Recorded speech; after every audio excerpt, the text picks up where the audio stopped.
আজকে যে জায়গায় আমি দাঁড়িয়ে কথা বলছি, এই বিশ্ববিদ্যালয় সহ বহু বিশ্ববিদ্যালয়, বিশেষ করে পাবলিক বিশ্ববিদ্যালয়গুলো, যেগুলো মেধাবীদের, দেশের সবচেয়ে বড় বড় ভালো মেধাবীদের সবচেয়ে বড় বিচরণ ক্ষেত্র, এই জায়গা থেকে আমাদের আনন্দের ওখানে অনেক ইতিহাস যেমন রচিত হয়েছে, দুই একটি দুঃখের এবং বেদনার ঘটনাও এখানে ঘটতো।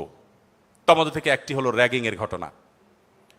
নতুন একজন শিক্ষার্থী, যেখানে পুরাতন শিক্ষার্থী বা বড় ভাইদের কাছে, সিনিয়রদের কাছে স্নেহ ভালোবাসা পাওয়ার কথা, র্যাগিংয়ের নামে তাকে অপমানিত করা, অপদস্থ করা, তাকে হ্যারাসমেন্ট করা, তাকে অপমান অপদস্থ করে পশুর মতো বুনো আনন্দে মেতে ওঠা, এটা আমাদের দেশের অনেক শিক্ষা প্রতিষ্ঠানের একটি অঘোষিত কালচারে পরিণত হয়েছিল। আমরা আশা করব এই পশুত্ব, এই নির্মমতা, এটা আমাদের দেশে আর কোনো শিক্ষা প্রতিষ্ঠানে কোনোদিন ফিরে আসবে না। আমরা সবাই যদি দায়িত্বশীল হই, আমরা সবাই যদি মানুষ হই, ভালো মুসলমান হতে হলে ভালো মানুষ আমাদেরকে হতে হবে। আমরা যদি ভালো মানুষ হই, তাহলে আমাদের দ্বারা এরকম ঘটনা কখনো ঘটতে পারে না। একজন মানুষের কষ্ট কারোর আনন্দের কারণ হতে পারে না। নবী করিম সাল্লাল্লাহু আলাইহি ওয়াসাল্লাম বলেছেন, যে ব্যক্তি কোনো ছোটদের প্রতি স্নেহ করে না, ভালোবাসে না, সে আমার উম্মত না। ছোট এবং জুনিয়রদের প্রতি যদি স্নেহ মমতা না থাকে, ভালোবাসা না থাকে, সে আর যা হোক নবী করিম সাল্লাল্লাহু আলাইহি ওয়াসাল্লামের উম্মত হিসাবে পরিচিতি পাবে না। অতএব র্যাগিংয়ের এই অপসংস্কৃতিকে ঝেঁটিয়ে শিক্ষা প্রতিষ্ঠানগুলো থেকে বিদায় করতে হবে আপনাদেরকেই। সবাই রাজি আছেন তো ইনশাআল্লাহ? আল্লাহ তাআলা আমাদের সবাইকে সেই তৌফিক দান করুন। আসসালামু আলাইকুম ওয়া রাহমাতুল্লাহি ওয়া বারাকাতুহু। আপনারা সবাই ভালো আছেন? এই গরমে দীর্ঘ সময় বসে থেকে আলোচনা শোনা অনেক কঠিন একটি কাজ। আপনারা অনেক বেশি ধৈর্যের পরীক্ষা দিয়েছেন, আপনাদের আর খুব বেশি ধৈর্যের পরীক্ষা আমি নিতে চাই না। এবং আমার যে সময় ছিল সেই সময় থেকে আলহামদুলিল্লাহ অনেকখানি কমে আসাতে আপনাদের ধৈর্যের পরীক্ষাটাও অনেকখানি কমে গেল। আল্লাহ তাআলা আমাদেরকে সহজ করুন। আলহামদুলিল্লাহ, আলহামদুলিল্লাহ রাব্বিল আলামিন, ওয়াসসালাতু ওয়াসসালামু আলা আশরাফিল আম্বিয়া ওয়াল মুরসালিন নবিয়িনা মুহাম্মদ ওয়া আলা আলিহি ওয়া আসহাবিহি আজমাইন, আম্মা বাদ।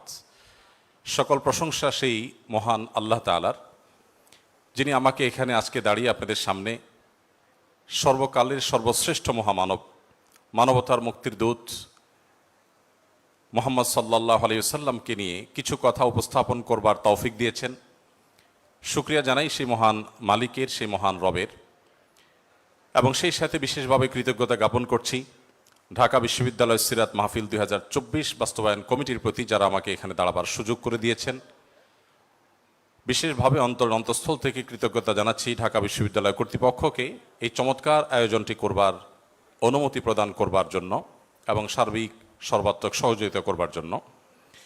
সময় যেহেতু কম, আমি কোনো ভূমিকা ছাড়াই আমার মূল বক্তব্যে প্রবেশ করতে চাই। আর তার আগে আমি দুটি কথা প্রাসঙ্গিক বলে রাখতে চাই। সেটি হলো, কেন প্রিয় নবী সাল্লাল্লাহু আলাইহি সাল্লাম সম্পর্কে আমাদের জানতে হবে। আমি জানি না এখানে মুসলিম ছাড়া অন্য ধর্মাবলম্বী আমাদের কোনো ভাই বা বোন আছেন কি না, কিন্তু মিডিয়ার মাধ্যমে আমার কথা হয়তো বা পরবর্তীতে তারা শুনতে পাবেন। আমি তাদেরকে সহ বলতে চাই, মুসলিম অমুসলিম যে কোনো মানুষ যদি তিনি সত্যি সত্যানুসন্ধানী হয়ে থাকেন, আমার মনে হয় তার জীবনে একবার হলেও মুহাম্মদ সাল্লাল্লাহু আলাইহি সাল্লামের জীবনী পাঠ করে দেখা উচিত। কারণ একজন মানুষ দুনিয়ার আলো দেখার আগেই বাবাকে হারিয়েছেন, পৃথিবীর আলো দেখার পরপরই মাকে হারিয়েছেন।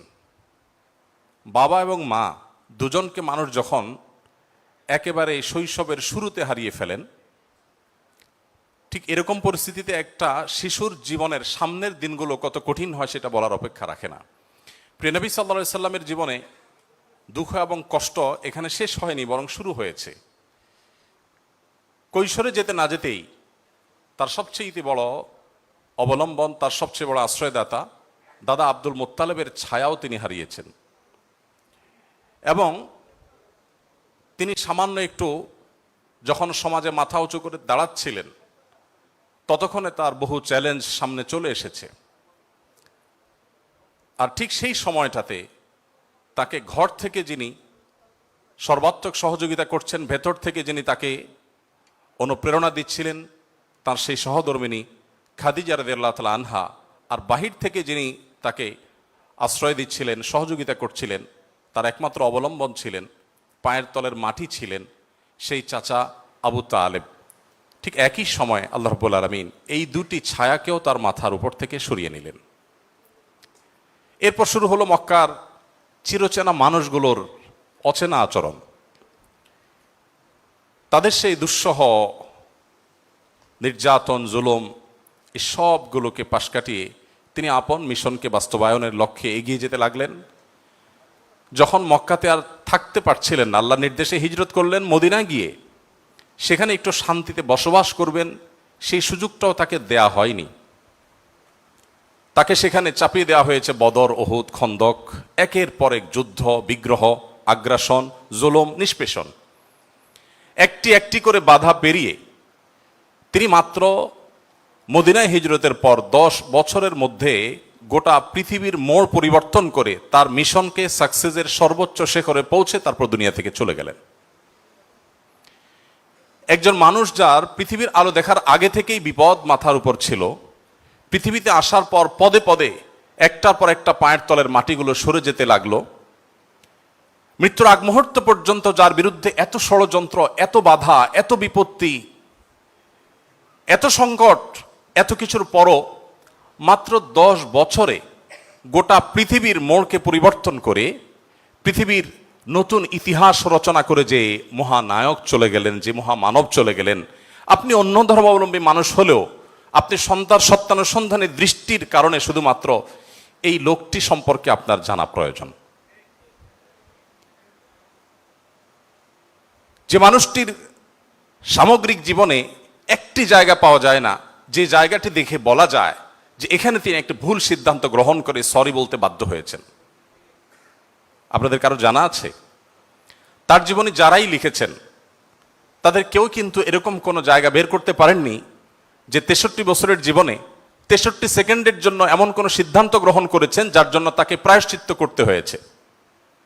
কে সে মানুষ? কি ছিল তার জীবনীতে? কিভাবে সম্ভব?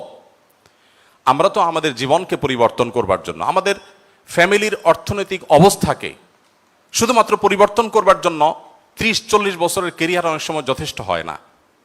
সেখানে একজন মানুষ একটি পরিবার নয়, একটি দেশ নয়, একটি পৃথিবীর পরিপূর্ণ মোড়কে পরিবর্তন করে পৃথিবীর পুরো যে টার্নিং পয়েন্ট, সেই টার্নিং পয়েন্ট সৃষ্টি করে জাহান্নামুখী পৃথিবীকে জান্নাতমুখিতার দিকে যিনি নিয়ে এসেছেন মাত্র 10 বছরের প্রচেষ্টায়, শত সহস্র বাধা সত্ত্বেও সে মানুষটিকে, সে সফল মানুষটিকে এত বাধার পাহাড় ডিঙ্গে কিভাবে তিনি সাফল্যের চূড়ান্ত শিখরে পৌঁছেছেন তাকে জানা বোধ হয় আমাদের বিবেকের দাবি। তাকে জানা বোধ হয় আমাদের নিজেদের প্রয়োজনেই, আমাদের সাফল্যের প্রয়োজনেই। আল্লাহ তাআলা আমাদের সবাইকে তাকে বারবার তার জীবনীকে পুনর্পাঠ করার তৌফিক দান করুন। দ্বিতীয়ত যে কথাটি আমি বলতে চাই তা হলো, আপনারা অনেকে হয়তো শুনে থাকবেন, ইসলামী বিশ্ববিদ্যালয় কুষ্টিয়ার সাবেক এক সময়ের প্রফেসর ছিলেন, রোড অ্যাক্সিডেন্টে মারা গেছেন, ডক্টর খন্দকার আব্দুল্লাহ জাহাঙ্গীর রহমতুল্লাহি আলাইহি অত্যন্ত চমৎকার একটি উপমা দিয়েছিলেন। স্যার বলেছেন যে মোবাইল ফোন যেরকম 2 রকম, একটাকে আমরা সহজে বোঝার জন্য বাটন ফোন বলি, আরেকটা হলো স্মার্টফোন। স্যার বলেছেন যত প্রাণী আল্লাহ তাআলা সৃষ্টি করেছেন এসব প্রাণী, মানুষ সহ অন্য সমস্ত প্রাণীকে 2 ভাগে ভাগ করা হয়েছে। মানুষ ছাড়া যত প্রাণী আছে তারা সবাই হলেন বাটন ফোনের মতো। বাটন ফোনে যে ক্যালকুলেটর দেওয়া আছে ওইটাই ফিক্সড, সেখানে অন্য কোনো ক্যালকুলেটর আপনি চাইলেও ঢোকাতে পারবেন না। সেখানে যে প্রোগ্রাম দেওয়ার আছে দেওয়া হয়েছে, নতুন কোনো প্রোগ্রাম সেখানে ইনস্টল করার কোনো সুযোগ নেই। কিন্তু একটা স্মার্টফোনে আপনাকে শুধুমাত্র বেসিক বিষয়গুলো দেওয়া থাকে। আপনি কোন ক্যালকুলেটরটা নামাবেন সেটা প্লে স্টোরে, অ্যাপ স্টোরে গিয়ে আপনি চয়েস করতে পারেন। আপনি সেখানে কোন ব্রাউজারটা নামাবেন সেটাও আপনি চয়েস করতে পারেন। আপনি সেখানে কোন অ্যাপটা নামাবেন সেটা আপনি চয়েস করতে পারেন। আল্লাহ তাআলা মানুষকে সৃষ্টি করেছেন অনেকটা এই স্মার্টফোনের মতো করে, অর্থাৎ মানুষের ভেতরে তিনি কোনটা ইনস্টল করবেন, ভালো কিছু ইনস্টল করবেন, খারাপ কিছু ইনস্টল করবেন, এই ব্যাপারে আল্লাহ রাব্বুল আলামিন মানুষকে স্বাধীনতা দিয়ে রেখেছেন। আর মানুষ যেহেতু কাউকে না কাউকে অনুসরণ করে এবং তার ভেতরে যদি কিছু না কিছু ইনস্টল করতেই হয়, এই প্রয়োজনে একজন মানুষ মুহাম্মদ সাল্লাল্লাহু আলাইহি সাল্লামকে পাঠ করা, তাকে জানা তার জীবনে গুরুত্বপূর্ণ। কারণ তিনি তার আল্লাহর দেওয়া ব্রেইনে, মেধায় তার ভেতরে তিনি মুহাম্মদ সাল্লাল্লাহু আলাইহি সাল্লামের আদর্শকে ইনস্টল করবেন কিনা এই সিদ্ধান্তটা নেওয়ার জন্য তাকে জানা প্রয়োজন। সম্মানিত উপস্থিতি, সেই প্রিয়নবী সাল্লাল্লাহু আলাইহি সাল্লামকে জানার জন্য আমি আপনাদেরকে বিনীতভাবে অনুরোধ করতে চাই, গোটা পৃথিবীতে যত মানুষ এখন ইসলামে এসেছেন, কিয়ামত পর্যন্ত হয়তো যত মানুষ ইসলামে আসবেন, তাদের সবার উপর অ্যানালাইসিস করলে তারা কি কারণে ইসলামে এসেছেন, অন্তত বিগত দিনে যারা ইসলামে এসেছেন তাদেরটা যদি অ্যানালাইসিস করা হয় তাহলে দেখা যাবে, আমি অন্তত আমার অভিজ্ঞতার আলোকে বলতে পারি, যত মানুষ ইসলাম গ্রহণ করেছেন, ইসলামে এসেছেন, আমি প্রত্যেককে নতুন মুসলিম হয়েছেন তাদেরকে জিজ্ঞাসা করার চেষ্টা করেছি কোন কারণে আপনি ইসলামে এসেছেন। কারণ আমরা মুসলমানরা তো আমাদের আচার আচরণ, আমাদের কাজ কারবার দিয়ে আপনাদেরকে অভিভূত করে ইসলামের সৌন্দর্য আমাদের কর্মকাণ্ডের মাধ্যমে ফুটিয়ে তুলেছি, এমনটি ঘটার কথা নয়। তাহলে কি কারণে আপনি ইসলামে এসেছেন? যত মানুষ ইসলামে এসেছে তার মধ্যে উল্লেখযোগ্য সংখ্যক ইসলামে এসেছেন কোরআন পাঠ করে, আর অবশিষ্ট যারা ইসলামে এসেছেন তাদের বড় অংশ ইসলামে এসেছেন প্রিয় নবী সাল্লাল্লাহু আলাইহি ওয়াসাল্লামের সিরাত পাঠ করে। বিধায় আমি আপনাদের সবাইকে উদাত্ত আহ্বান রাখতে চাই যে আপনার জীবনে একবার নয় বারবার করে প্রিয় নবী সাল্লাল্লাহু আলাইহি ওয়াসাল্লামকে জানুন, তার জীবনের শুরু থেকে শেষ পর্যন্ত নির্মোহভাবে পড়ুন। আমি নিশ্চিত করে বলতে পারি যে এটি আপনাকে প্রশান্তির চরম শেখরে পৌঁছে দিবে, আপনার ইমানের মিটারকে অনেক বেশি উপরে তুলে দিবে। আল্লাহ তাআলা আমাদের সবাইকে সেই তৌফিক দান করুন। সম্মানিত উপস্থিতি, প্রিয় নবী সাল্লাল্লাহু আলাইহি সাল্লামের জীবনের বিভিন্ন দিক নিয়ে আপনারা আলোচনা শুনেছেন। আমি খুব সংক্ষেপে প্রিয় নবী সাল্লাল্লাহু আলাইহি সাল্লাম কিভাবে দুর্বলদের আশ্রয় কেন্দ্র ছিলেন সে বিষয়ে কিছু কথা আরজ করতে চাই। প্রিয় নবী সাল্লাল্লাহু আলাইহি সাল্লাম সবসময় দুর্বলদেরকে আগলে রাখার চেষ্টা করতেন, দুর্বলদের পক্ষে কথা বলতেন। আজ 2024-এর যেই সময়টাতে আমরা দাঁড়িয়ে কথা বলছি, আজকের পৃথিবীতে দুর্বলদের পক্ষে কথা বলাটা ফ্যাশনে পরিণত হয়েছে। আপনারা জানেন, দুর্বল মানুষদেরকে নিয়ে কেউ কাজ করলে সমাজে তাকে হিরো মনে করা হয়। আজকের সমাজে দুর্বলদের নিয়ে কাজ করলে তাদেরকে নিয়ে মানুষ অনেক গর্ব করে। এটা গর্বের একটা ব্যাপার যে কেউ দুর্বলদেরকে নিয়ে কাজ করছে। আমরা সুন্নাহ ফাউন্ডেশন থেকে অসহায় দুস্থদের জন্য কাজ করছি। আপনারা অনেকে আমাদেরকে সেজন্য মোবারকবাদ জানাচ্ছেন, শুভেচ্ছা জানাচ্ছেন, আমাদেরকে প্রেরণা দিচ্ছেন, ধন্যবাদ আপনাদের প্রতি। কিন্তু আমি যেটি বলতে চাচ্ছি যে আজ থেকে ঠিক ১৫০০ বছর আগের পৃথিবীতে যদি আমরা ফিরে যাই তাহলে আমরা লক্ষ্য করলে দেখতে পাবো সেই পৃথিবীতে দুর্বলদের পক্ষে কথা বলাটা ফ্যাশন তো দূরের কথা, সবচেয়ে বড় চ্যালেঞ্জের বিষয় ছিল। আজকের এই অনুকূল পৃথিবীতে দাঁড়িয়ে আপনি দাস-দাসীর অধিকার, আপনি শ্রমিকের অধিকার, আপনি নারীর অধিকার, আপনি অন্য ধর্মাবলম্বী সংখ্যালঘুদের অধিকার নিয়ে কথা বলতে পারেন। এই কথা বলাটা অনেক নিরাপদ, অনেক ফ্লেক্সিবল পরিবেশ আপনি দেখেন। কিন্তু মুহাম্মদ সাল্লাল্লাহু আলাইহি সাল্লাম যখন দুর্বলদের পক্ষে কথা বলেছেন তখন পৃথিবীতে দুর্বলদের পক্ষে কথা বলাটা সহজ কাজ ছিল না, এটা লাইফ রিস্কের ব্যাপার ছিল, কিন্তু সেই কাজটা তিনি করেছেন। সম্মানিত উপস্থিতি, প্রিয় নবী সাল্লাল্লাহু আলাইহি সাল্লাম তিনি দুর্বলদের পক্ষে যে কথা বলেছেন সেটা আজ আমরা অনেকে যে দুর্বলদের পক্ষে কথা বলি নানা পার্থিব উদ্দেশ্যে, তার সেই দুর্বলদের পক্ষাবলম্বনটা পার্থিব কোনো উদ্দেশ্যে ছিল না। আমরা অনেকে আজ দুর্বলদের পক্ষে কথা বলি কোনো সংস্থার কোনো প্রজেক্ট পাওয়ার জন্য। আমরা অনেকে দুর্বলদের পক্ষে কথা বলি কোনো প্রজেক্ট পেয়েছি সেই টাকা হালাল করবার জন্য। আমরা অনেকে দুর্বলদের পক্ষে কথা বলি সোশ্যাল মিডিয়াতে প্রচুর লাইক কমেন্ট পাওয়া যাবে সেজন্য।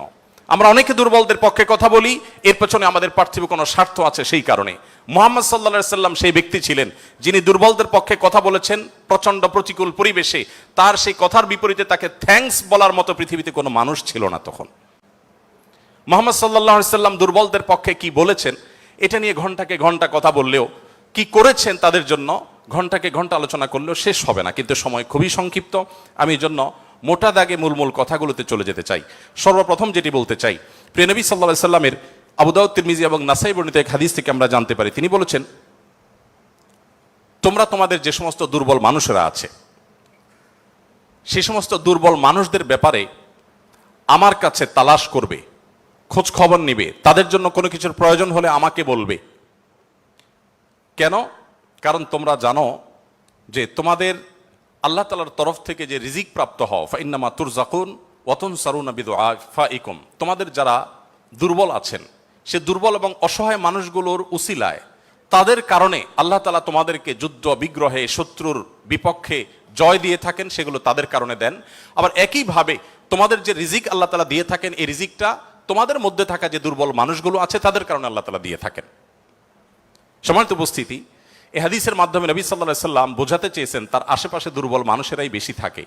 আপনারা জানেন বেলাল, আম্মার, সোহেব, আরো যে সমস্ত সাহাবী ছিলেন, সালমানে ফারসি রাদিয়াল্লাহু তাআলা আনহু সহ, এই সমস্ত অসহায় মানুষগুলো একাধারে বহিরাগত, বাহির থেকে আসা। আরবের মানুষরা বাহিরের মানুষদেরকে মানুষ মনে করতে কুণ্ঠাবোধ করে অনেকে, বা বেশিরভাগ। সেই সময়ের বাস্তবতা ছিল অনেকটা সেরকম।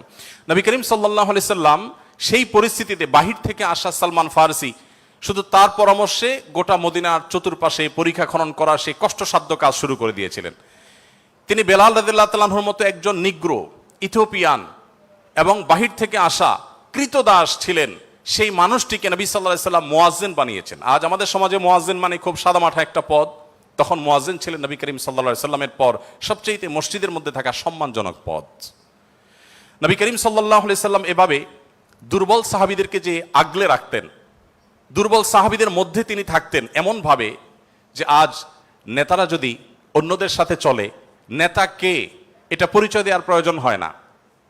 কোনো পাওয়ারফুল ব্যক্তি, কোনো নেতা, তিনি যদি তার অনুসারীদেরকে সাথে নিয়ে অনুসারীদের বেষ্টিত হয়ে হাঁটেন, তো তাকে চেনার জন্য কারো জিজ্ঞেস করতে হবে না। আমাদের প্রিয় নবী সাল্লাল্লাহু আলাইহি সাল্লাম তিনি যখন সাহাবীদের মধ্যে বসা থাকতেন, তখন বাহির থেকে আসা মানুষরা জিজ্ঞেস করতে হতো, মান ফিকুম মুহাম্মদ, তোমাদের মধ্যে মুহাম্মদ লোকটা কে? আপনি চিন্তা করুন, তার বসার মোড়টা এমন ছিল যে অন্য 10 জন সাধারণ সাহাবীর মধ্যে তিনি নিজেকে মিশিয়ে ফেলতেন। তার মধ্যে কোনো অহংকার ছিল না, এমন ভাবে দুর্বলদের সাথে নিজেকে মিশিয়ে ফেলতেন যে বাহির থেকে আসা মানুষ তার অ্যাটিটিউড দেখে, তার বডি ল্যাঙ্গুয়েজ দেখে চেনার কোনো উপায় ছিল না যে মোহাম্মদ নেতা লোকটি কে সাল্লাল্লাহু আলাইহি ওয়াসাল্লাম। সম্মানিত উপস্থিতি, ঠিক একইভাবে আমরা জানি নবী করিম সাল্লাল্লাহু আলাইহি সাল্লাম কারা জান্নাতবাসী, জান্নাতি লোকদের মার্কা কি, সেটা বলতে গিয়ে বলেছেন যে আল্লাহ আখবিরুকুম বিআহলিল জান্নাহ, তোমাদেরকে কি আমি বলে দিব না যে তোমাদের মধ্যে বিচরণকারী মানুষদের মধ্যে কারা কারা জান্নাতি, জান্নাতি হিসাবে তোমরা কাদেরকে সুধারণা করতে পারো, তাদের আলামত কি, যে আলামত দেখে তুমি অনুমান করবে, আন্দাজ করবে লোকটা জান্নাতি। নবী করিম সাল্লাল্লাহু আলাইহি সাল্লামের পর নিজে জবাব দিয়ে বলেছেন, কুল্লু দাঈফিন মুতাদাঈফ, যে সমস্ত মানুষগুলো দুর্বল, বিনয়ী, নিরীহ, এই মানুষগুলো জান্নাতি।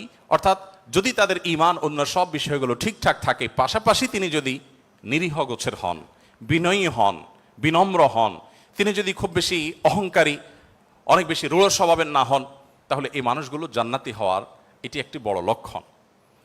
এখানে নবী করিম সাল্লাল্লাহু আলাইহি সাল্লাম দুর্বলতাকে জান্নাতি হওয়ার, নবী সাল্লাল্লাহু আলাইহি সাল্লাম দুর্বলতাকে বা বিনয়কে জান্নাতি হওয়ার লক্ষণ হিসাবে উল্লেখ করেছেন। এখান থেকে বোঝা যায় দুর্বলদের অবস্থান তার কাছে কেমন ছিল। আমরা নবী সাল্লাল্লাহু আলাইহি সাল্লামের যে দুর্বলদের প্রতি তার যে ভালোবাসা, তাদের অধিকার আদায়ের প্রচেষ্টা, তাদেরকে সমাজে তাদের যথাযথ অধিকার ফিরিয়ে দেওয়ার প্রচেষ্টা, সে সম্পর্কে যদি আমরা কয়েকটা উপমা দিতে চাই, আমরা একজন একজন করে বলতে চাই। নারীদের ব্যাপারে বলতে চাই, ইতিমধ্যে ওবায়দুল্লাহ হামজা সাহেব আলোচনা করেছেন নারীদের সম্পর্কে, কিছু কথা হয়তো রিপিট হবে, তারপর আমি সংক্ষেপে শুধুমাত্র টাচ করে যাই। আপনারা জানেন নবী সাল্লাল্লাহু আলাইহি সাল্লাম যে সমাজে এসেছেন, সেই সমাজে নারী হিসেবে জন্মগ্রহণ করাটা এটা একটা অপরাধ ছিল। জীবন্ত কন্যাকে নিজের বাবা নিজে হাতে পুঁতে ফেলতো শুধুমাত্র কন্যা হওয়ার কারণে। আল্লাহ কোরআনে বলেছেন, ওয়া ইযা বুশিরা আহাদুহুম বিল উনসা যাল্লা ওয়াজহুহু মুসওয়াদ্দান ওয়া হুয়া কাযীম, কারোর কন্যা সন্তান হয়েছে এই সংবাদটা তাকে দেয়া হলে তার মুখটা কালো হয়ে যেত। এরকম ভয়ঙ্কর এক বাস্তবতার মধ্যে নবী সাল্লাল্লাহু আলাইহি ওয়াসাল্লাম এসেছেন। আমি আবারও বলছি, আজকের সমাজে নারী অধিকার নিয়ে কথা বলা এটা অনেক সহজ। নারী অধিকার নিয়ে কথা বলা মানুষগুলোর জন্মেরও বহু বছর আগে প্রিয় নবী সাল্লাল্লাহু আলাইহি ওয়াসাল্লাম শুধু নারী অধিকার নিয়ে কথা বলেন নাই, জীবন্ত কবরস্থ করা হতো যেখানে কন্যা সন্তানকে, সেই জায়গা থেকে তুলে নারীকে সবচেয়ে সম্মানের সর্বোচ্চ আসনে বসিয়ে তারপর তিনি দুনিয়া থেকে গেছেন। প্রিয় নবী সাল্লাল্লাহু আলাইহি ওয়াসাল্লাম নারীদের জন্য কি করেছেন? কোরআনে আল্লাহ তাআলা বলেছেন, ওয়াশিরুহুন্না বিল মারুফ, হে পুরুষেরা তোমরা তোমাদের স্ত্রীদের সাথে যথাযথভাবে সুন্দরতম উপায়ে তাদের সাথে বসবাস করো, তোমাদের জীবনাতিপাত করো, সংসার করো ভালোভাবে, খারাপভাবে তাদের সাথে তোমরা সংসার করবে না, সতর্ক করেছেন। কোরআনে কারিমে একটি সূরা আছে, আপনারা জানেন, সূরার নাম হলো সূরাতুন নিসা, অর্থাৎ নারীগণের সূরা। কোরআনে কিন্তু পুরুষগণের সূরা নামে কোনো সূরা নেই, সূরাতুর রিজাল নামে কোনো সূরা নেই, কিন্তু সূরাতুন নিসা নামে সূরা আছে, এবং সেটা ছোটখাটো 2-4-5 আয়াতের সূরা না, কোরআনের সবচেয়ে বড় সূরাগুলোর একটি। এবং কোরআনে শুধুমাত্র নারীদের বিধিবিধান বর্ণনা করবার জন্য সূরা তাহরিম, সূরা তালাক, অনেকগুলো সূরা আল্লাহ তাআলা নাজিল করেছেন স্পেশাল নারীদের বিধিবিধান বর্ণনা করবার জন্য। পুরুষদের জন্য আলাদা কোনো স্পেশাল বিধিবিধান, তাদের অধিকার, তাদের করণীয়, তাদের বিষয়গুলোকে আলোকপাত করবার জন্য কোনো আলাদা স্পেশাল কোনো সূরা নেই। আপনারা জানেন কোরআনে আল্লাহ রাব্বুল আলামিন নারীদের সম্পর্কে যত আলোচনা করেছেন, শুধু সেগুলোই ঘন্টায় ঘন্টা আলোচনা করলে শেষ করা যাবে না।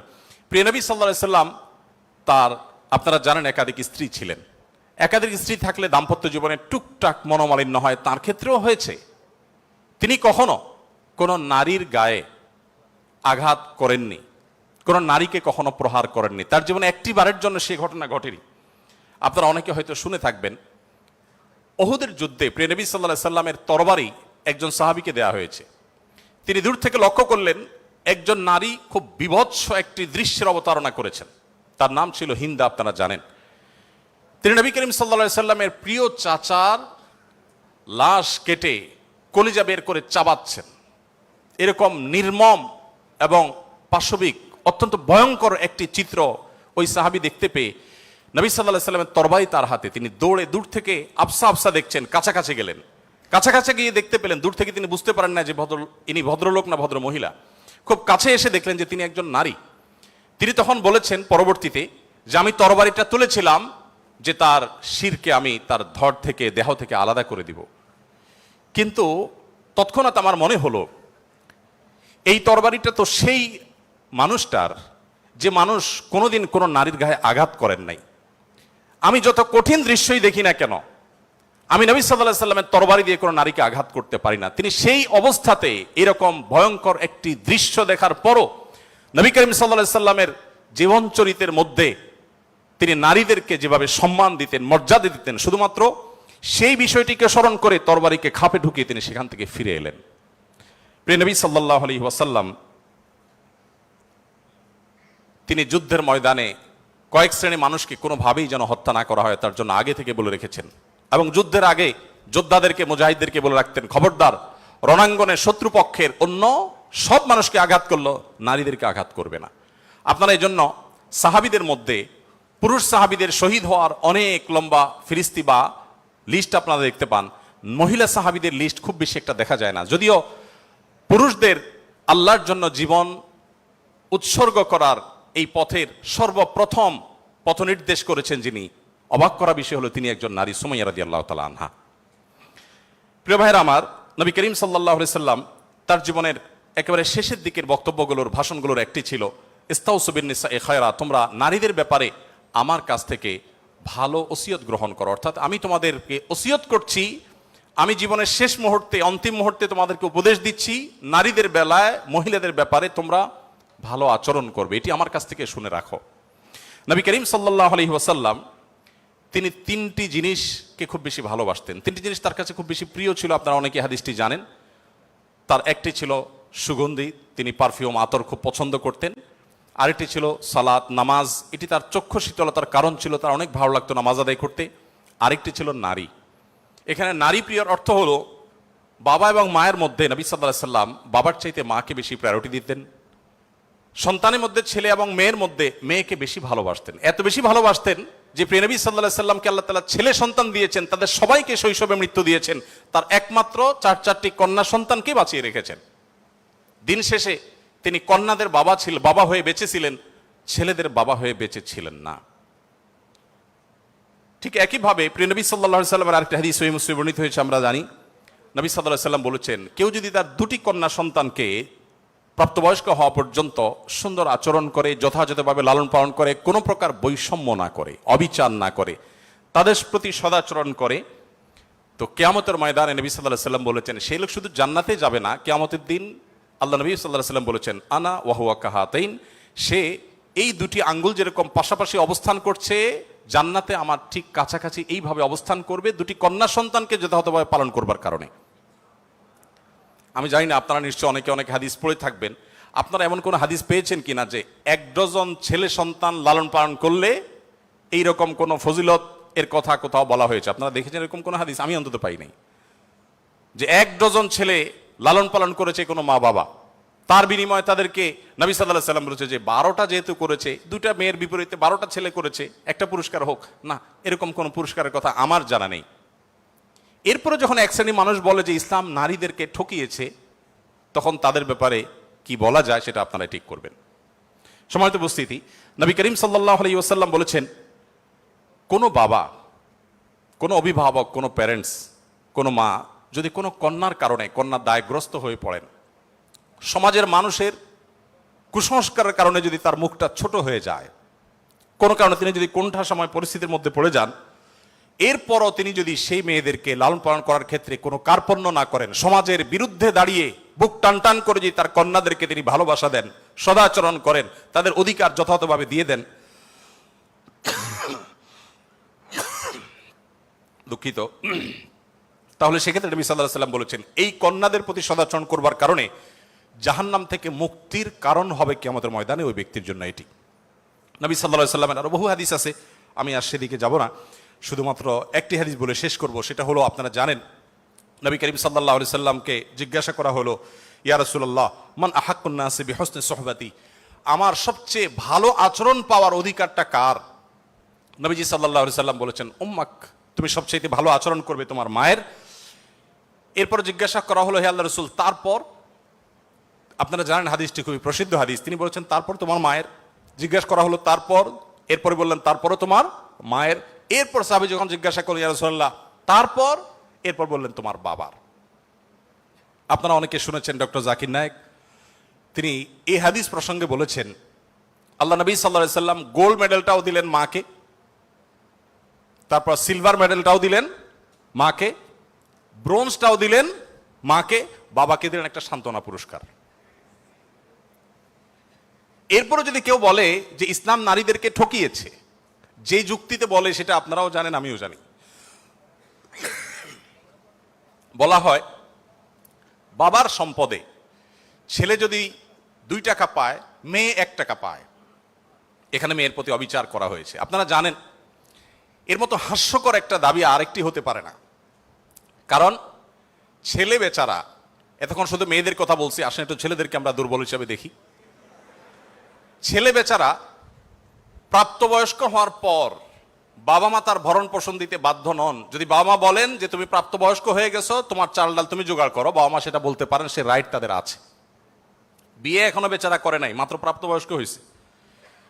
এরপর প্রাপ্তবয়স্ক হওয়ার পর যখন বিয়ে শাদীর চিন্তা করে, বাপ মা এটা বলতেই পারেন যে বাবা তোমার বিয়ে শাদীর টাকা তুমি জোগাড় করো, আমি তোমার বইয়ের গহনা কিনে দিব, মোহর জোগাড় করব, তোমার খরচ খরচা দিব। এটা বাবা মা করতে বাধ্য নন শরীয়তের দৃষ্টিকোণ থেকে, ছেলেরটা ছেলেকেই জোগাড় করতে হবে। আপনাদের অনেকগুলো প্রশ্ন আমার কাছে আসছে, এর মধ্যে সবচেয়ে কমন যে প্রশ্ন বারবার এসেছে সেটা হলো যুবকদের প্রশ্ন, বাবা মা বিয়ে দিতে চায় না, আমরা কি করব? আমি সে প্রশ্ন উত্তরে যেতে পারবো কিনা জানি না, তবে তরুণদের আহাজারে আমাকে খুব কষ্ট দেয়, কারণ আমি খুব বেশি বয়সে বিয়ে করিনি, আমি এখন নানা হয়েছি, আপনারা অনেকে জানেন। আমার এই বয়সে আমি নানা হয়েছি, এটা অনেকে শুনলে আসমান থেকে নাজিল হওয়ার উপক্রম হয় যে কিভাবে সম্ভব। তো আমি বলি, আমি আমার সংসার জীবন গোছানো শেষ, আমি এবং আমার মিসেস সহ বাকি জীবন আরামের সাথে দেশ বিদেশ যদি ঘুরেও বেড়াই, আল্লাহ বিল্লাহ করে বাকি জীবন কাটিয়ে দিই, আমার কোনো টেনশন নাই, কারণ আমার সংসারের সব সেট আপ করা শেষ। সে সমস্ত মানুষদেরকে দেখে আমার করুণা হয়, মায়া হয়, যারা আর্লি ম্যারেজকে দোষণীয় মনে করে, তারা অনেক বেশি দেরি করে তথাকথিত নিজের পায়ে দাঁড়ানোর কথা বলে 30-35 পার হওয়ার পর বিবাহ শাদী করেন। এই মানুষগুলো তাদের ছেলে মেয়ে হইতে হইতে, প্রথম তো আবার ছেলে মেয়ে নেওয়া যাবে না, একটা লম্বা সময় এনজয় করতে হবে, 40-এর পর হয়ে যায় ছেলে মেয়ে হতে হতে। এরপর এই ছেলে পড়ালেখা করে গ্রাজুয়েশন করতে করতে 55-60 ছুঁই ছুঁই হয়ে যায়, ততক্ষণে সংসারের ঘানি টানতে থাকে। আল্লাহ না করুন ছেলেটা যদি অমানুষ হয়, এই বেচারা বৃদ্ধ বয়সে আর যাওয়ার কোনো উপায় নাই। আবার সন্তান তো 1টা বা 2টা বেশি নেওয়া যাবে না, তাহলে তার দুঃখের কোনো শেষ আছে? আর আমার সব কিছু কমপ্লিট। এখন ছেলে মেয়ে যদি বেশি বেতাল হয়, বেলাইন হয়, সোজা কানটা মলে দিয়ে দরজা দেখা দিতে কোনো অসুবিধা নাই, কারণ আমার 2nd, 3rd, 4th অপশন আছে, অনেকগুলো সন্তান আছে। আর দ্বিতীয়ত আমার বয়সে এখনো অনেকখানি বাকি আছে। যাই হোক, আমি সেদিকে যাচ্ছি না। আমি যেটা বলছিলাম সেটা হলো ছেলেদের এই বেচারাদের যে অসহায়ত্ব, এটার কথা কেউ বলে না। দেখেন, আমিও নারীদের ওয়াজি করে গেলাম, ছেলেদের অসহায়ত্বের কথা একটু বলি। এই বেচারারা যতদিন বাবার সংসারে থাকবে, তোমার ঘানি তুমি টানো, বাবা মা বাধ্য না। মেয়েকে কিন্তু এটা বাবা বা মা বলতে পারেন না। এরপর যখন বিয়ে হবে, বিয়ের সময় ওই যে ছেলেরা চিরকুট নিয়ে আসে, হুজুর একটু বলে দেন আমার আব্বা এখানে আছে। আমি পল্টনে একটা হোটেলের উদ্বোধনী দিনে আমার এক বন্ধু মানুষ সেখানে গেছিলাম, এক ছেলে তার বাবাকে ধরে আমার কাছে নিয়ে আসছে, এসে বলছে হুজুর আপনার অনেক ওয়াজ শুনছি, আজকে আমার বাপরে হাতের কাছে পাইছি, আমাকে বিয়ে দেন, আমি বহু বলছি, আজকে আপনি হাতে নাতে বলেন। আমি নিজের লজ্জা লাল হয়ে গেলাম যে ছেলে কি বেহায়ার মতো কথা। যাই হোক, তো এই বেচারারা বিয়ে করতে যাবে, বাপ বলে যে কি করো তুমি, বিয়ে করবে মানে টাকা কামাই করো। মেয়েদের বিয়ের সময় কি বাবা মা এটা বলে তুমি কয় টাকা কামাই করছো তোমার বিয়ে দিব? বলে? বলার সুযোগই নাই, রাইটই নাই। এরপরে বিয়েটা যখন হয়ে যায়, এই বেচারা এতদিন নিজের পেট পালা লাগতো, এখন বউয়ের পেট পালো, ছেলে মেয়ের পেট পালো, অর্থাৎ তাদের রিজিকের ব্যবস্থা করো, তাদের উপার্জনের দায় দায়িত্ব তার। নিজের বাবা মা যদি বৃদ্ধ হয়ে যান, অসহায় হয়ে যান, তাদের দায়িত্ব তার। বাপের বাড়ি যাওয়ার সময় বাজারটা তার করতে হয়, শ্বশুর বাড়ি যাওয়ার সময় মিষ্টির প্যাকেটটার টাকাও তাকে দিতে হয়। শতভাগ খরচ ছেলের, শতভাগ খরচ কার? ছেলের। আর বাপের সম্পদে পাবে হলো 2 টাকা, 2 আনা, আর মেয়ে পাবে 1 টাকা। তার অন্যের খরচ তো দূরের কথা, নিজের খরচই তার উপরে বর্তায় না। ইসলাম কি তাকে কম দিয়েছে না বেশি দিয়েছে? একজনকে 2 টাকা দিয়ে বাজারে পাঠিয়ে বিরাট বড় ফর্দ দেখাই দিয়েছেন, এতগুলো সব তোমাকে আনতে হবে। আরেকজনকে 1 টাকা দিয়ে বললেন যে তুমি শুধুমাত্র এই টাকা দিয়া যা খুশি তা করতে পারো। তাহলে এই 1 টাকা যাকে দেওয়া হয়েছে তার অধিকার কি কম দেওয়া হয়েছে না বেশি দেওয়া হয়েছে? আল্লাহর সাথে পাল্লা দিলে গোল্লা যাওয়া ছাড়া কোনো উপায় থাকে না।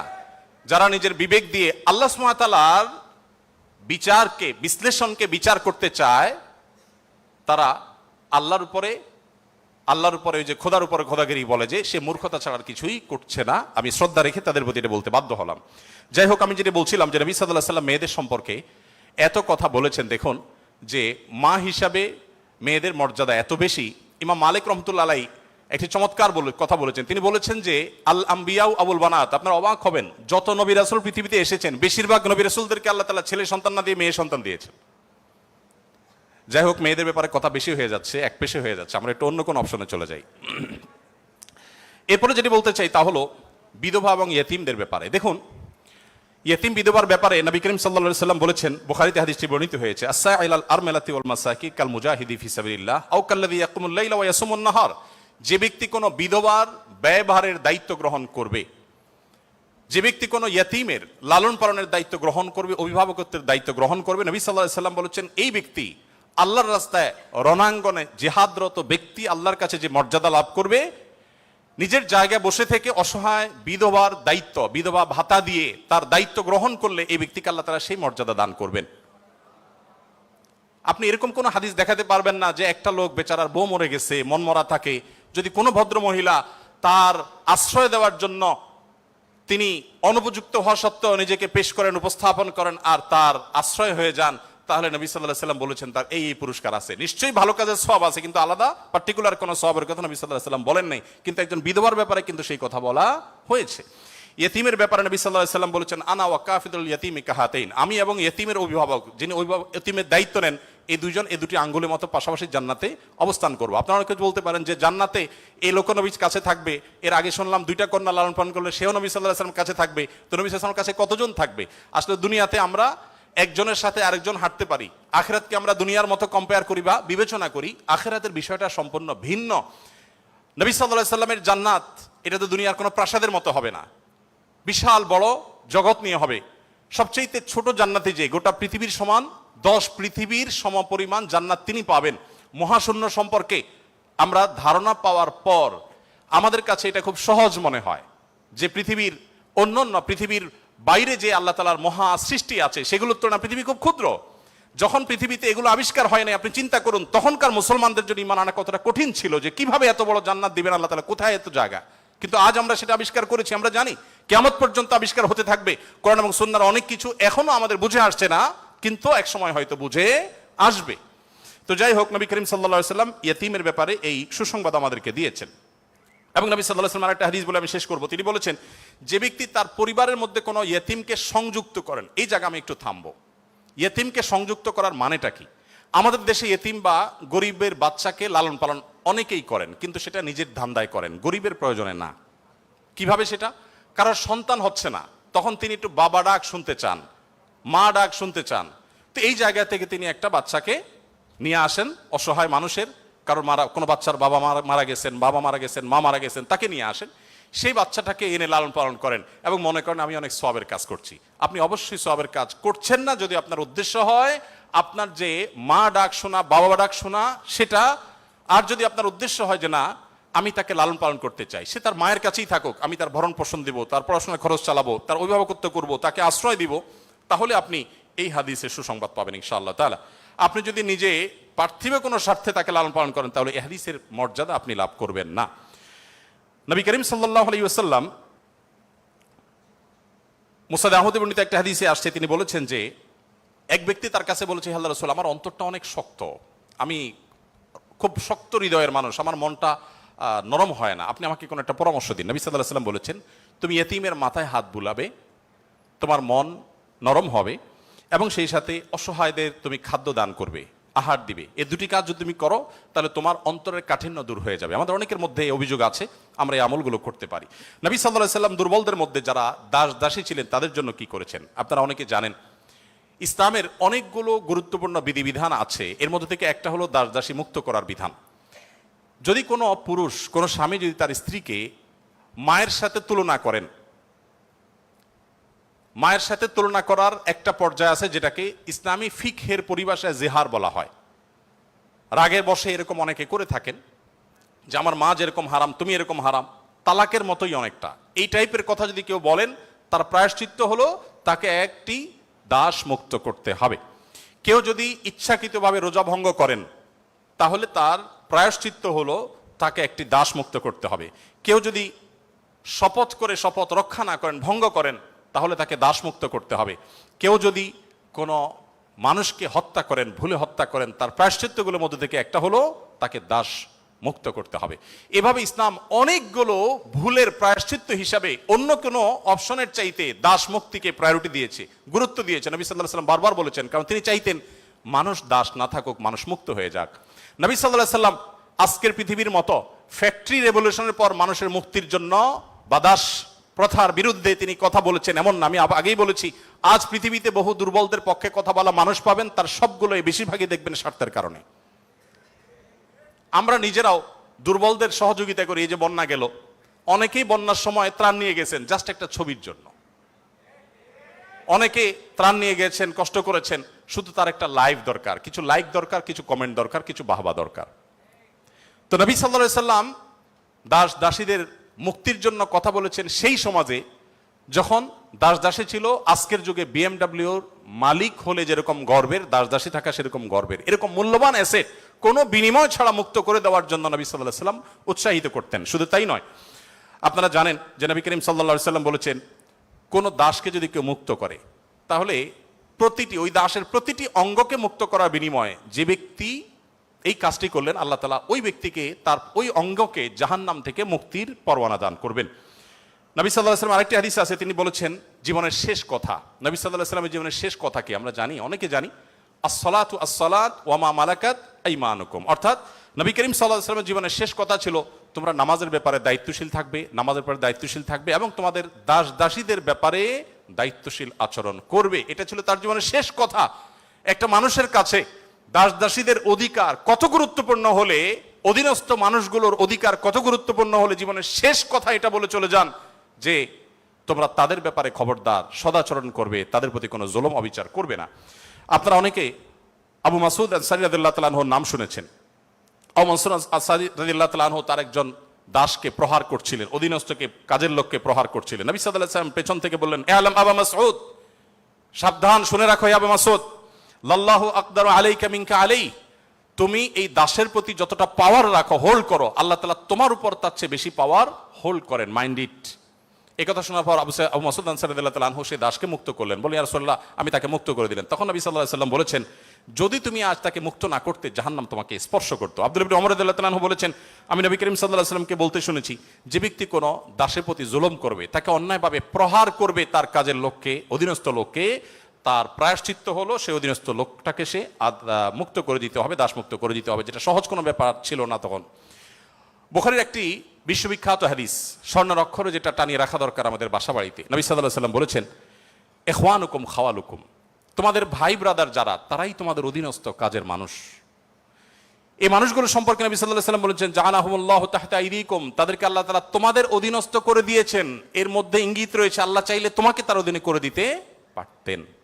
অতএব ফামান কানা আখুহু তাহতা ইয়াদি, যে ব্যক্তি তার ভাই তার অধীনে থাকবে, অর্থাৎ কোনো দাস, কোনো দাসী অথবা যে কোনো কাজের মানুষ, এই হাদিসে দাস দাসী কথা বলা হয়নি, যে কোনো কাজের লোক, অধীনস্থ মানুষ যদি কারোর অধীনে থাকে, ফালইউতইমহু মিম্মা ইয়াকুল, তাহলে সে যা খায় একই কোয়ালিটির খাবার যেন তাকে অফার করে, এবং সে যা পোশাক পরে একই কোয়ালিটির পোশাক যেন তাকে পরায়। একটু থামতে চাই এখানে। আপনি একটু কল্পনা করুন এমন একজন মানুষের, যিনি অনেক পয়সার মালিক, অনেক বড় পদ হোল্ড করেন, তিনি তার ড্রাইভার তার জন্য যখন পোশাক কিনছিলেন, একই সময় তার নিজের পোশাকও কিনছিলেন, একই পোশাক যেটা তার জন্য কিনেছেন, সেম পোশাক ড্রাইভারের সাইজ অনুযায়ী একই কোয়ালিটির, একই কালারের, একই জিনিস ড্রাইভারের জন্য কিনেছেন। এই দৃশ্যটা কি কল্পনা করা যায়? আজকের বাস্তবতা এটা কি খুব সহজ বিষয় মনে হয়? আমরা তো অনেকে অধীনস্থ মানুষদের পাশে বসে খাবো এটাকেই দোষী বিষয় মনে করি। আমরা কি নিজেদেরকে সভ্য দাবি করি? আজকের পৃথিবীর মানুষের সভ্যতা যেখানে গিয়ে ঠেকবে, নবী সাল্লাল্লাহু আলাইহি সাল্লাম তিনি এবং তার সাহাবা একরাম পৃথিবীকে যেই জায়গায় রেখে গেছেন সভ্যতার, সেখানে পর্যন্ত আজকের পৃথিবী সভ্যতার সর্বোচ্চ শিখরে গিয়ে পৌঁছতে পারবে না। নবী করিম সাল্লাল্লাহু আলাইহি ওয়াসাল্লাম তিনি, তাকে একবার জিজ্ঞাসা করা হলো যে হে আল্লাহ রাসূল, আমাদের যে কাজের লোক আছে, খাদেম আছে, এই লোকগুলোর যত ভুল করে কয়বার মাফ করা যায় আপনি একটু বলেন? মানে এটা সীমা আছে তো, কতবার মাফ করা যায়? নবী করিম সাল্লাল্লাহু আলাইহি সাল্লাম চুপ থাকলেন। লোকটা আবার একই কথা বললেন, নবী সাল্লাল্লাহু আলাইহি ওয়াসাল্লাম চুপ থাকলেন। তিনি আবার যখন বললেন, নবী করিম সাল্লাল্লাহু আলাইহি ওয়াসাল্লাম বলেছেন দিনে 70 বার মাফ করবা। কতবার? এর মানে হলো তুমি নিজেকে নিয়ন্ত্রণহীন করবে না। এই বিষয়ে অবশ্য ওয়াজ করা অনেক সহজ, আমল করা অনেক কঠিন। আল্লাহ তাআলা আমাদেরকে আমলের তৌফিক দান করুন। এভাবে নবী করিম সাল্লাল্লাহু আলাইহি ওয়াসাল্লাম দুর্বলদের পক্ষে, দুর্বলদের অধিকার আদায়ের জন্য অনেক কথা বলেছেন। সেই সময় যখন দুর্বলদের পক্ষে কথা বলা আজকের মতো ফ্যাশনের বিষয় ছিল না। আজ যারা অধিকারের কথা বলে, তাদের জন্মেরও হাজারো বছর আগে প্রিয় নবী সাল্লাল্লাহু আলাইহি সাল্লাম এই মানুষগুলোর অধিকার আদায় করে উন্নতির চরম শিখরে রেখে গেছেন। পৃথিবী আবার তাদেরকে অবনমন করেছে। আজ সেজন্য আমাদেরকে কথা বলতে হচ্ছে। সম্মানিত উপস্থিতি, নবী করিম সাল্লাল্লাহু আলাইহি ওয়াসাল্লাম তিনি অন্য ধর্মাবলম্বীদের অধিকার নিয়ে যত কথা বলেছেন, অনেক লম্বা কথা বলতে হবে, আমার হাতে একেবারে সময় নেই। আমি শুধু এটুকু বলবো, আল্লাহ তাআলা কোরআনে কারিমে বলেছেন, লা ইয়ানহাকুমুল্লাহু আনিল লাযিনা লাম ইউকাতিলুকুম ফিদ-দীন ওয়া লাম ইখরিজুকুম মিন দিয়ারিকুম আন তাবাররুহুম ওয়া তুকসিতু ইলাইহিম ইন্নাল্লাহা ইউহিব্বুল মুহসিনিন। যে সমস্ত অন্য ধর্মাবলম্বীরা তোমাদেরকে তোমাদের দেশ থেকে বের করে দেয়নি, তোমাদের উপর কোনো যুদ্ধ চাপিয়ে দেয়নি, অর্থাৎ শান্তিপূর্ণ সহাবস্থান করছে, তাদের প্রতি সদাচরণ করতে তোমাদের আল্লাহ তোমাদেরকে নিষিদ্ধ করেনি না, বরং আল্লাহ তাআলা সদাচরণকারী, ন্যায়নিষ্ঠ আচরণকারীকে ভালোবাসেন। তার মানে সংখ্যালঘুদের প্রতি, অন্য ধর্মাবলম্বীদের প্রতি কোনো মুসলিম যদি সদাচরণ করে, এই লোক আল্লাহর ভালোবাসা পাবে। বাংলাদেশে মানুষ ধর্মপ্রাণ, এদেশে ওলামা একরাম দায়িত্বশীল। এই জন্য আমি প্রায় বলি, আমাদের আশেপাশে অন্য যে কোনো দেশের সংখ্যালঘুদের চাইতে আমাদের দেশের সংখ্যালঘুরা আলহামদুলিল্লাহ অনেক ভালো আছে। সেজন্য আমরা অনেক হ্যাপি এবং সুখী। আমরা চাই তারা আরো ভালো থাকুক। আমাদের আশেপাশের বিভিন্ন দেশে বহু ধর্মীয় দাঙ্গা হয়েছে, শত শত মানুষ মারা গেছে। বাংলাদেশের আজও পর্যন্ত কখনোই ধর্মীয় দাঙ্গায় শত শত মানুষ তো দূরের কথা, ডজন ডজন মানুষ মারা গেছে, এমন কোনো ঘটনা কখনো শোনা। সংখ্যালঘুদের নির্যাতনের যে সমস্ত বিচ্ছিন্ন ঘটনা ঘটে, এটা আমরাও জানি, আমাদের সংখ্যালঘু ভাই বোনেরাও জানেন। এটা দিন শেষে রাজনৈতিক ফায়দা হাসিলের নীল নকশা ছাড়া আর কিছুই নয়। বাংলাদেশের সবচেয়ে বড় ধর্মীয় শিক্ষা প্রতিষ্ঠান হাটহাজারী মাদ্রাসার ঠিক কোল ঘেঁষে একটা মন্দির, আমি সেই মাদ্রাসার ছাত্র। এত প্রাচীন এই মন্দির এবং মাদ্রাসাও প্রাচীন, শতবর্ষী মাদ্রাসা এবং প্রাচীন মন্দির। কেউ বলতে পারবে না যে মাদ্রাসার হাজার হাজার ছাত্রের কেউ কোনোদিন একটা ঢিল সেই মন্দিরে নিক্ষেপ করেছেন অথবা মন্দির থেকে পাল্টা এরকম কিছু হয়েছে, কেউ বলতে পারবে না। বাংলাদেশের মানুষের সাম্প্রদায়িক সম্প্রীতির যে উদ্যম দৃষ্টান্ত, পৃথিবীর অনেক উন্নত দেশেও সে দৃষ্টান্ত নাই। এটা আমরা কোত্থেকে পেয়েছি? ইসলাম থেকে পেয়েছি। আমাদের সংখ্যালঘু ভাই বোনদের প্রতি সদাচরণ করতে আমাদের ইসলাম বলে, ভালো মুসলিম হওয়ার প্রয়োজনে আমাদের এটা করতে হচ্ছে। অতএব আমরা যত বেশি ভালো মুসলিম হতে পারবো, আমাদের সংখ্যালঘু ভাই বোনরাও তত নিরাপদে থাকবেন। নবী সাল্লাল্লাহু আলাইহি সাল্লাম বলেছেন, যেই ব্যক্তি কোনো অমুসলিম, যিনি মুসলিম ভূখণ্ডে বসবাস করার পারমিশন নিয়ে আসছেন, ধরুন বাইরে থেকে ভিসা নিয়ে এসছেন, অনুমোদিত তার বসবাসটা, এরকম কোন অন্য ধর্মাবলম্বীকে যদি কোনো মুসলমান হত্যা করে, এই মুসলমান এই হত্যার কারণে জান্নাত তো দূরের কথা, জান্নাতের ঘ্রাণও সে পাবে না। মানুষটা কিন্তু অন্য ধর্মাবলম্বী। নবী সাল্লাল্লাহু আলাইহি সাল্লাম একটা ইহুদির লাশ নিয়ে যাওয়া হচ্ছিল, তিনি সম্মান প্রদর্শন করলেন। সাহাবীরা বললেন, ইয়া রাসূলুল্লাহ, ইহুদির লাশ আপনি সম্মান প্রদর্শন করছেন? নবী সাল্লাল্লাহু আলাইহি সাল্লাম বলেছেন, আলাইসাত নাফসা, সে কি মানুষ না? লোকটা ইহুদি হতে পারে কিন্তু তিনি মানুষ না। আব্দুল্লাহ ইবনে ওমর রাদিয়াল্লাহু তাআলার বাসায় ছাগল জবে হয়েছে, তিনি বাহির থেকে এসে জিজ্ঞাসা করলেন, আহাদাইতুম লিজারনাল ইয়াহুদি, আমাদের ইহুদি প্রতিবেশী বাসায় গোশত পাঠিয়েছো? বাসার লোকজন বলল না তো।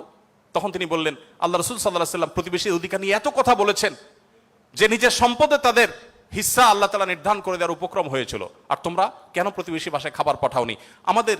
আমাদেরকে আরো ডেভেলপ করতে হবে। আমাদের আশেপাশে কোনো হিন্দু বসবাস করেন, আপনার পাশে ফ্ল্যাটে, পাশের বাড়িতে, আপনি কয়দিন তার বাসায় খাবার পাঠিয়েছেন, গিফট পাঠিয়েছেন? অথচ ইসলাম কিন্তু সেই নির্দেশ আমাদেরকে করে।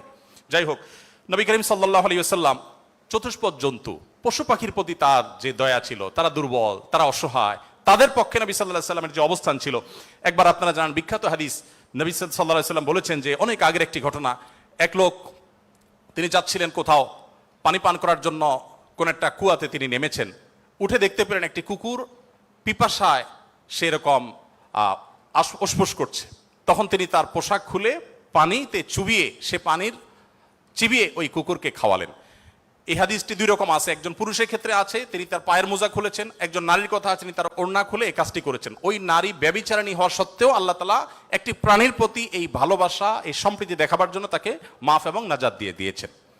নবী সাল্লাল্লাহু আলাইহি ওয়াসাল্লাম বলেছেন যে এর বিপরীতে একজন নারী, আপনারা সেটাও শুনেছেন অনেকে, যে একটি ইবাদত গুজার একজন নারী একটি বিড়ালকে বেঁধে রেখেছিলেন, এবং সে বিড়ালকে বেঁধে রাখতে রাখতে এক পর্যায়ে না খেয়ে বিড়ালটি মারা গেছে, তাকে খাদ্য দেননি।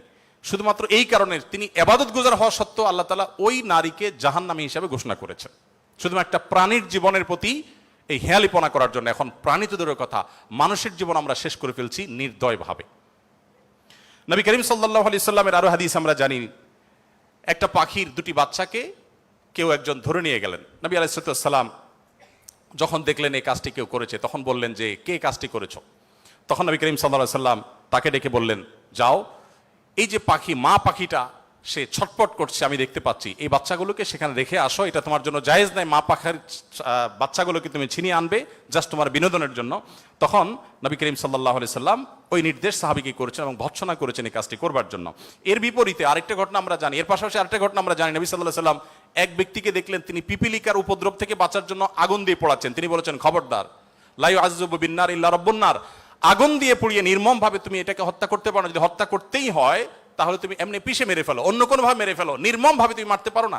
আমাদের অনেকে দেখবেন যে ওই যে এক ধরনের আঠা পাওয়া যায় ইঁদুর মারার, সে আঠা দিয়ে ইঁদুর মারার চেষ্টা করেন, নির্মম ভাবে মৃত্যু, হত্যা করা বা নিধন করা, এটা জায়েজ নাই। সে আপনাকে উপদ্রব করে, আপনি হত্যা করতে পারেন, কিন্তু নির্মম ভাবে হত্যা করবার বা হত্যাকে আপনি এনজয় করবেন এই অধিকার আপনাকে ইসলাম দেয়নি। নবী করিম সাল্লাল্লাহু আলাইহি ওয়াসাল্লাম তার সাহাবী আব্দুল্লাহ ইবনে সাঈদ ইবনে জুবায়ের বলেছেন যে সাহাবী আব্দুল্লাহ ইবনে ওমর রাদিয়াল্লাহু তাআলা আনহু একবার যাচ্ছিলেন, দেখলেন যে কুরাইশের কিছু যুবক কিছু পাখিকে বেঁধে রেখে তীর নিক্ষেপ করছিলেন হাত সই করার জন্য, এবং ওই পাখিগুলোর যে মালিক তাকে বলেছেন যেটা লাগবে না, মিস হবে, ওই তীরটা তোমার, বিনিময়ে তুমি তীর পেয়ে যাবে, আর লাগলে তো পাখি মারা যাবে। এটা জাস্ট মজা করছিল তারা। দেখেন আল্লাহ নবী সাল্লাল্লাহু আলাইহি ওয়াসাল্লামের সাহাবী আব্দুল্লাহ ইবনে ওমর যখন এসেছেন, জাস্ট তাকে দেখেছে, দেখার সাথে সাথে দৌড়ে পালিয়ে গেছে তারা, ওই যুবকরা, কারণ জানেন যে নবী সাল্লাল্লাহু আলাইহি ওয়াসাল্লামের সাহাবী কোন প্রাণীর প্রতি নির্মমতাকে সহ্য করবেন না, চলে গেছে তারা। তখন এবার আব্দুল্লাহ ইবনে ওমর রাদিয়াল্লাহু তাআলা আনহু বলেছেন, আল্লাহ লানত এবং অভিশাপ নাজিল হয় ওই মানুষগুলোর প্রতি যারা কোনো প্রাণীকে এরকম বিনোদনের জন্য জাস্ট তীর মেরে, গুলি মেরে বিভিন্নভাবে লক্ষ্যবস্তু তাদেরকে বানায়। নবী করিম সাল্লাল্লাহু আলাইহি ওয়াসাল্লামের জীবনের বহু ঘটনা আছে, আমরা বলে শেষ করতে পারবো না, আমি একেবারে শেষের দিকে চলে আসছি। একবার নবী করিম সাল্লাল্লাহু আলাইহি ওয়াসাল্লাম একটি ওট দেখতে পেলেন, খুব ক্ষীণকায়, জীর্ণশীর্ণ, দুর্বল, এবং তার চোখে পানি। নবী সাল্লাল্লাহু আলাইহি ওয়াসাল্লাম তার শরীরের উপরে খুব আলতো করে হাত বুলিয়ে দিলেন।